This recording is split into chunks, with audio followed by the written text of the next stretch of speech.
வணக்கம். சமீப காலமா பல்வேறு தொலைக்காட்சி சேனல்ல அதிமுகவை சேர்ந்த சசிகலாவின் ஆதரவாளர்கள் தமிழக மக்கள் எல்லாருமே சசிகலா தான் முதலமைச்சரா வர வேணும், சசிகலாவின் திறமைய, சசிகலாவின் தியாகத்தை, சசிகலாவின் பொதுப்பணிய, சசிகலா மக்களுக்காக செய்த சேவைய இந்த நாடே உணர்ந்திருக்கிறார்கள், அறிந்திருக்கிறார்கள், இந்த மாதிரி எல்லாம் பேசிட்டு இருக்கிறாங்க. இப்படி பேசிட்டு இருக்கிறவங்க எல்லாம் யார் தெரியுமா? முதலாவதா CR சரஸ்வதி.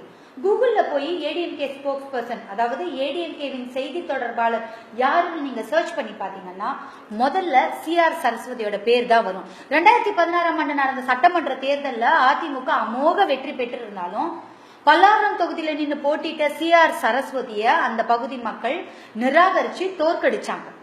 ரெண்டாவது மூணாவதா பேசிட்டு இருக்கிறவங்க B வளர்மதி மற்றும் S கோகுலேந்திரா.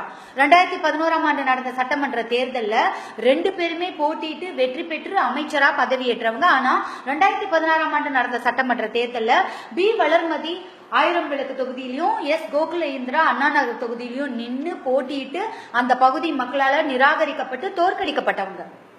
நான்காவது ஐந்தாவதா பேசிட்டு இருக்கிறவங்க பொன்னையன் மற்றும் வைகை செல்வன்.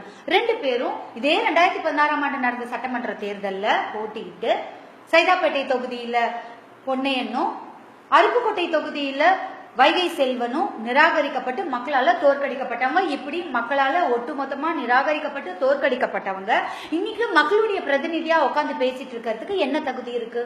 அதுவும் மக்களுடைய உணர்வுகளுக்கு எதிர்மறையான கருத்துக்களை இவங்க திரும்ப திரும்ப தெரிவிக்கும் போது மக்கள் எல்லாருமே இவங்கள வெறுக்க ஆரம்பிச்சுட்டாங்க.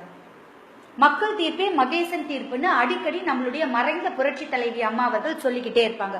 அந்த விதத்துல பார்க்கும்போது அந்த மகேசனே நீங்க வேண்டான்னு ஒதுக்கி ஓரம் கட்டி வச்சுட்ட போது நீங்க திரும்ப திரும்ப உங்களையே பிரதிநிதியா உங்களை நினைச்சுக்கிட்டு உங்களுடைய சுய நலத்துக்காக உண்மைக்கு புறம்பான விஷயங்களை தயவு செஞ்சு பேசிக்கிட்டே இருக்காதீங்க.